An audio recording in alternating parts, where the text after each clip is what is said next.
Est-ce que nous sommes dans la joie? Nous sommes dans la joie? Est-ce qu'on peut acclamer pour notre Seigneur?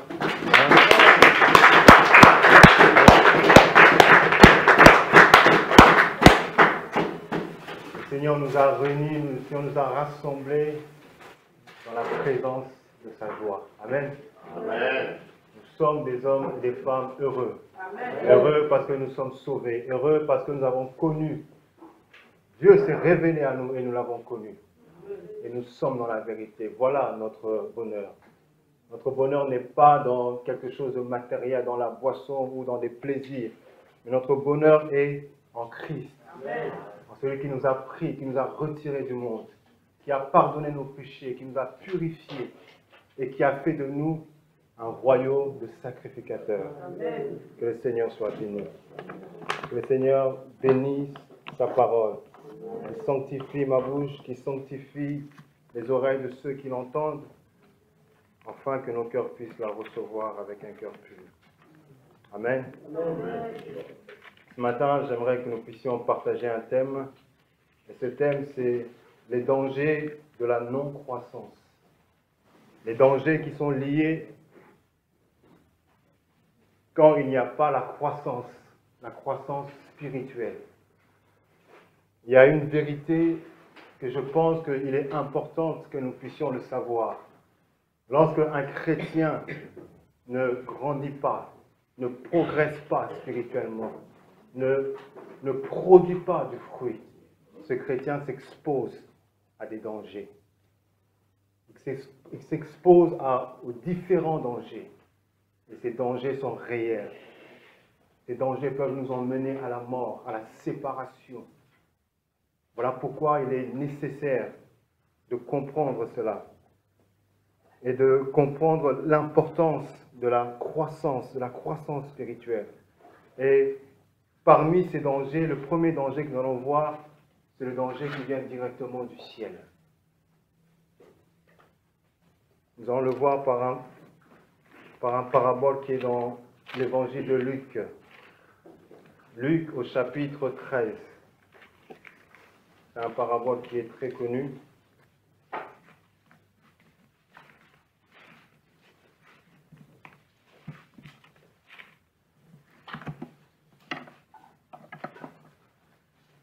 Luc au chapitre 13, nous allons voir le verset 6 à 9. Parabole du fuguier.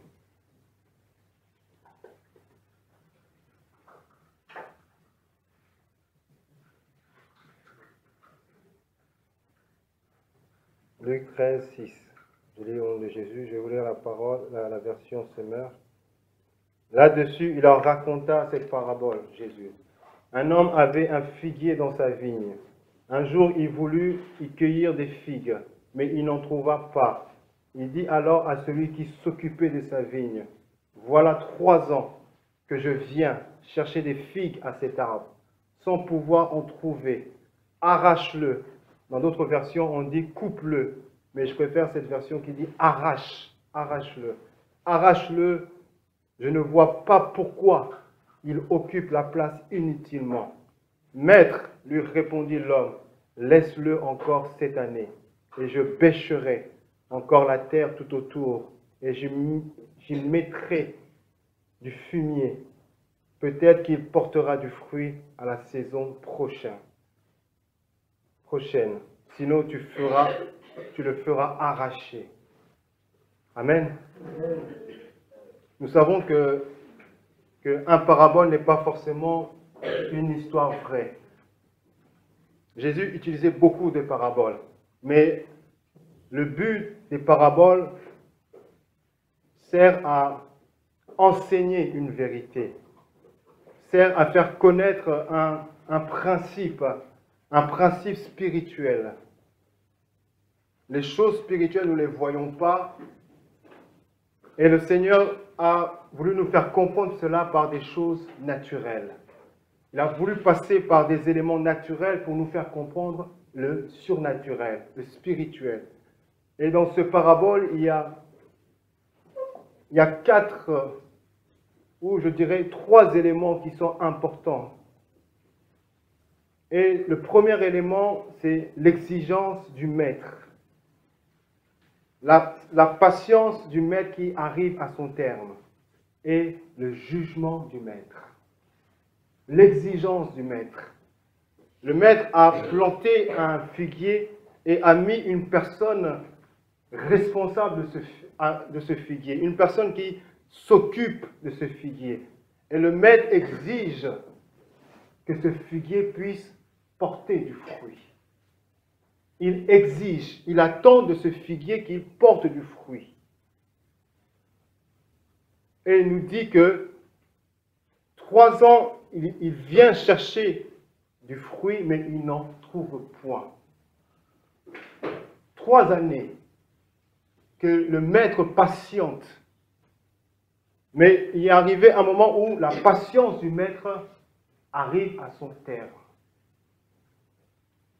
Et après cette patience, le maître déclare un jugement. Il prononce un jugement. Et ce jugement, il le dit, arrache-le, coupe-le, enlève-le de sa place.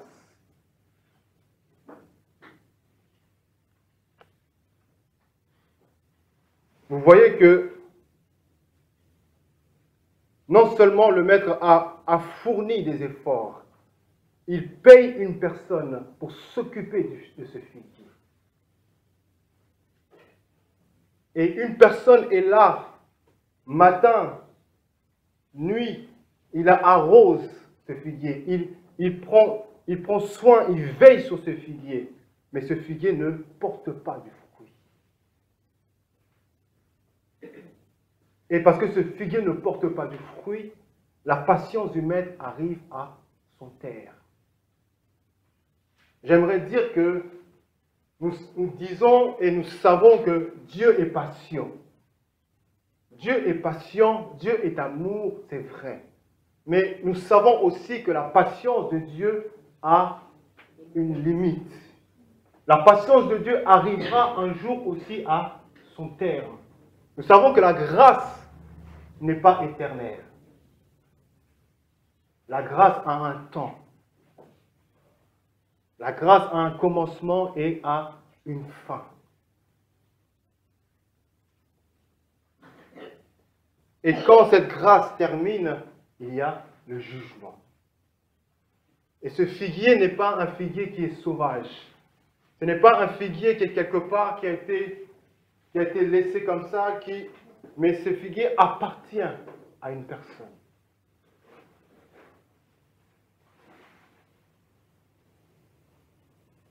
En tant que chrétien, le Seigneur a planté en nous une semence. Le Seigneur a mis la foi en nous. Le Seigneur a mis un esprit nouveau, une vie nouvelle.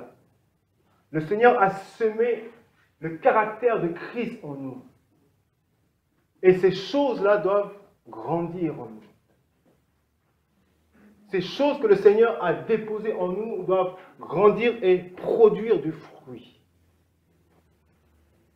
Et si ces choses ne produisent pas du fruit, c'est que nous sommes devant un danger.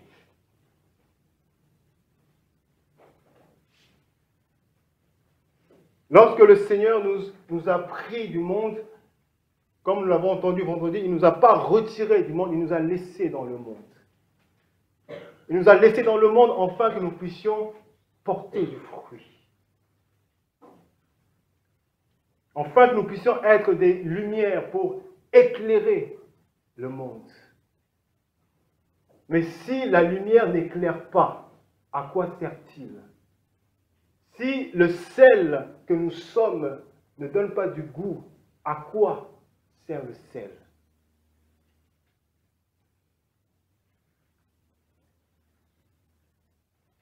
Rappelez-vous de ceci, Jésus dira dans l'évangile de Jean au chapitre 15, verset 1, il dit « Je suis le vrai cep, et mon Père est le vigneron. Tout serment qui est en moi et qui ne porte pas du fruit, il le retranche. Tout serment qui est en moi, qui m'appartient, mais qui ne produit pas, il le retranche. » Si vous prenez un serment et vous le retranchez, une branche, vous le retranchez de son arbre, cette branche finit par mourir. Mais pourtant, ce serment était attaché au sceptre. La branche était attachée à l'arbre. Mais la branche ne portait pas du fruit.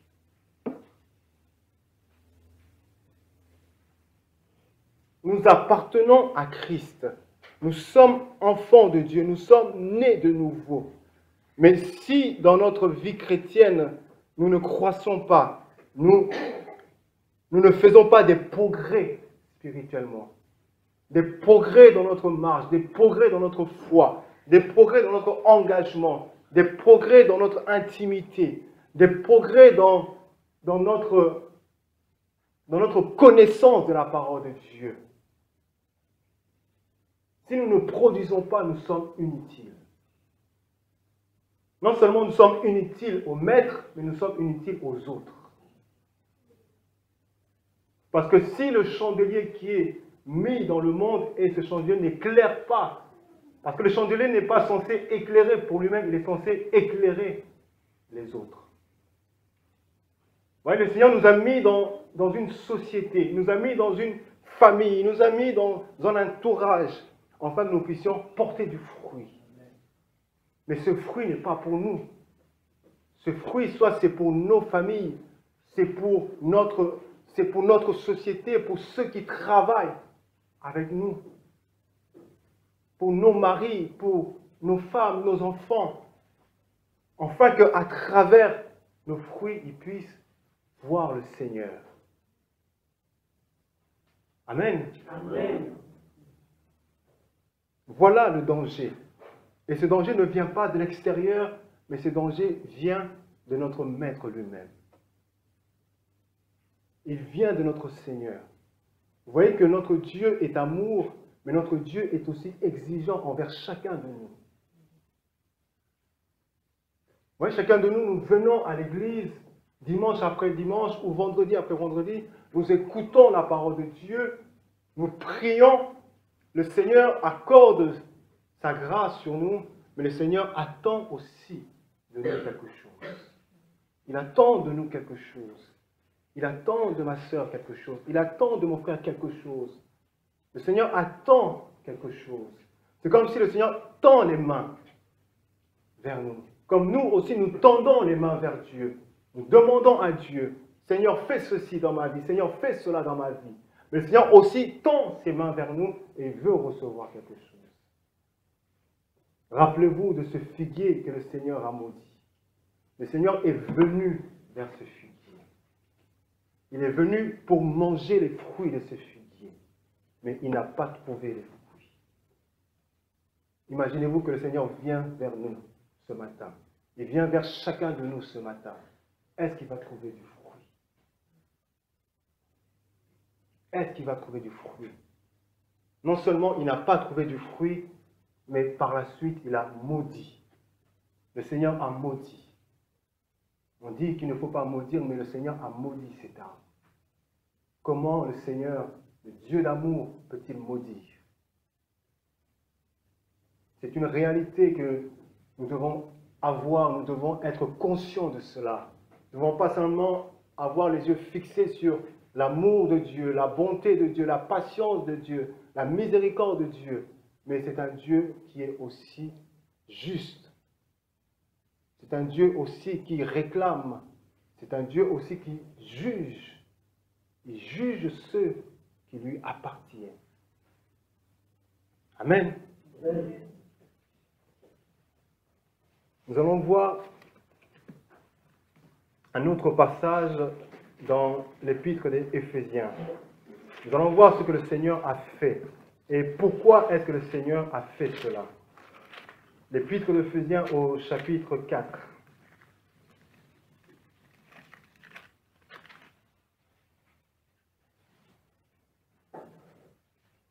Chapitre 4, nous allons voir à partir du verset 7.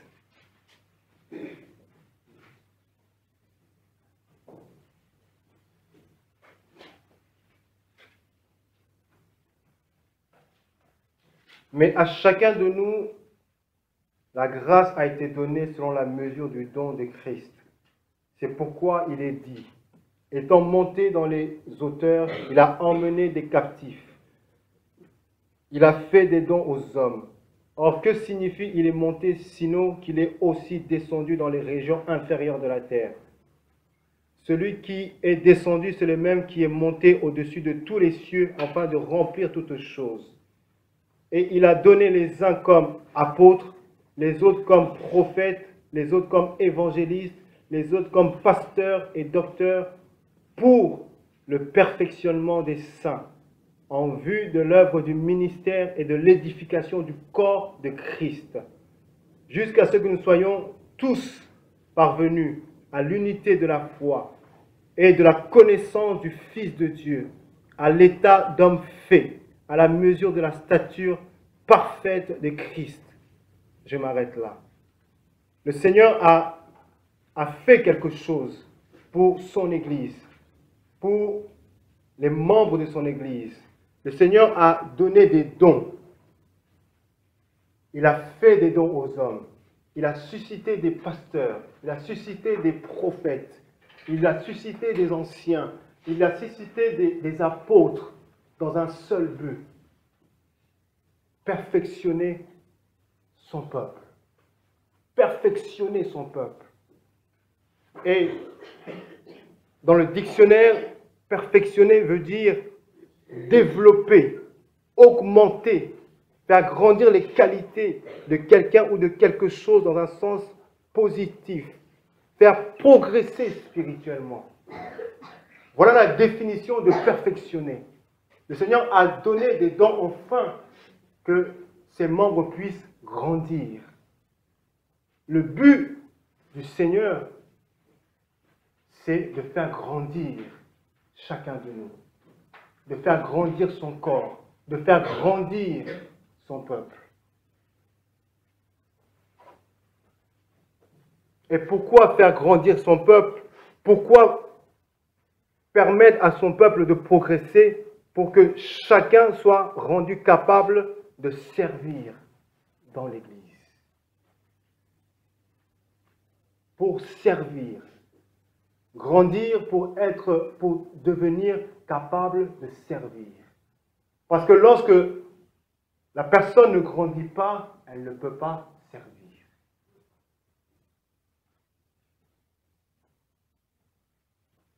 Et lorsque chacun entre dans son service, c'est alors que l'Église peut grandir. Vous voyez que souvent, l'Église de Christ souffre parce que beaucoup de membres ne grandissent pas, donc ne peuvent pas servir. Et parce qu'ils ne peuvent pas servir, l'Église a du mal à avancer. L'Église a du mal à progresser. La croissance, c'est quoi? Vous savez, il y a un temps où nous venons à l'Église, où nous sommes passifs. Nous venons à l'Église, nous écoutons la parole, nous asseyons, nous rentrons chez nous. On vient à l'Église, on s'assoit, on écoute et on s'en va. Mais il y a un temps où nous devenons actifs, où nous devons devenir actifs. Nous ne devons pas simplement venir écouter, prier, mais nous devons venir et pour servir. Voilà la croissance. Une personne qui était là, qui était assise, qui écoutait, à présent cette personne est debout, commence à servir. Il entre dans son service. Parce qu'il a compris qu'il y a un temps où le Seigneur l'a appelé pour l'enseigner, pour qu'il puisse grandir. Et lorsqu'il grandit, il comprend qu'il doit maintenant commencer à servir. Prenez un enfant, un garçon ou une jeune fille dans la famille, dans la maison, qui grandit. Petit à petit, le père commence à lui donner des choses à faire. Tu dois faire ceci maintenant. Tu dois faire cela. Tu dois commencer à t'occuper de ça. Et on voit que l'enfant est en train de grandir. Voilà l'importance de la croissance. Et tant qu'il n'y a pas cette croissance, tant qu'il n'y a pas cette conscience, l'Église va continuer à souffrir. lorsque nous étions à l'Assemblée générale à Hermont, il y a un frère qui a posé cette question, pourquoi ne pas faire un deuxième culte? Parce que l'Église cherche une salle, une grande salle. Pourquoi ne pas faire une deuxième culte? Et le pasteur répond ceci. Il dit qu'il n'y a pas d'ouvriers. Je le dis en gros. Il n'y a pas des gens qui sont prêts à relever leurs manches pour travailler. Il a dit encore, il n'y a pas des gens qui sont prêts à mouiller le maillot. Vous voyez que c'est une chose qui est quand même, qui est choquant. Choquant parce que comment se fait-il que dans une église, il n'y a pas d'ouvriers? Parce que la Bible dit que nous sommes tous ouvriers avec Dieu. Nous sommes tous des ouvriers. Parce que si nous ne comprenons pas que nous sommes des ouvriers, c'est que nous n'avons pas encore compris que pourquoi le Seigneur nous a appelés. Parce que nous sommes encore dans un état enfant. Nous venons encore à l'église pour recevoir les bienfaits de Dieu. Nous venons à l'église pour recevoir la grâce de Dieu. Nous venons recevoir des choses, mais nous ne donnons pas. Nous ne consacrons pas notre temps. Nous ne consacrons pas notre énergie. Amen. Amen.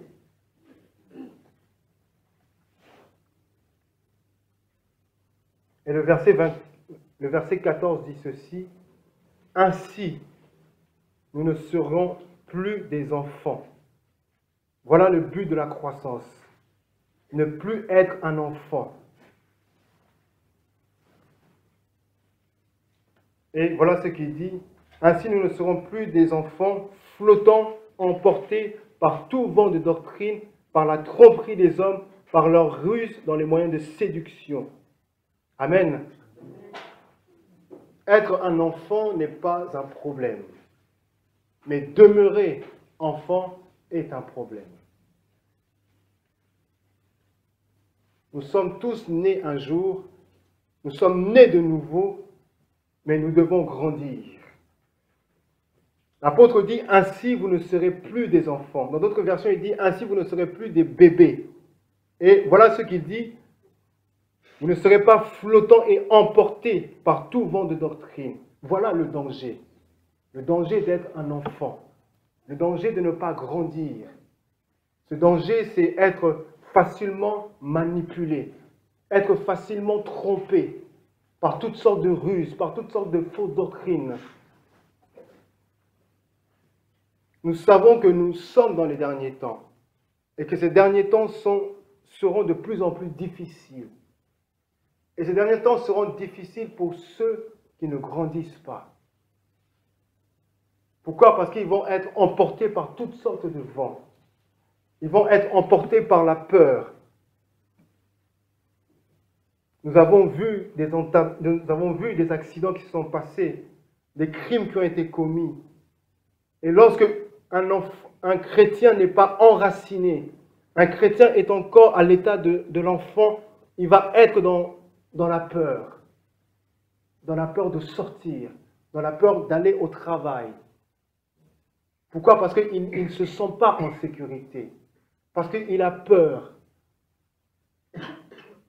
Mais un chrétien qui est enraciné, un chrétien qui grandit, qui progresse, il sait que sa vie est entre les mains du Seigneur. Il sait qu'il n'a pas besoin d'avoir peur pour sortir. Il sait que les anges de Dieu sont avec lui, que Dieu marche avec lui, que Dieu marche à ses côtés. Mais celui qui ne grandit pas, il est en danger. Il y a de plus en plus de doctrines, il y a de plus en plus des faux prophètes, il y a de plus en plus des messages pour tromper les hommes. Et si nous ne grandissons pas, nous sommes facilement manipulables par ces doctrines, par ces faux prophètes. Combien de faux prophètes il y a de plus en plus dans les églises? Combien de faux prophètes prêchent la parole, prêchent l'évangile, mais ils le prêchent avec séduction. Ils le prêchent avec ruse. Donc un enfant n'a pas le discernement. Un enfant ne peut pas comprendre cela. Un enfant ne peut pas voir cela. Un enfant croit ce qu'on lui dit. Il croit tout ce qu'on lui dit. L'apôtre Paul, dans ce même passage, dans la version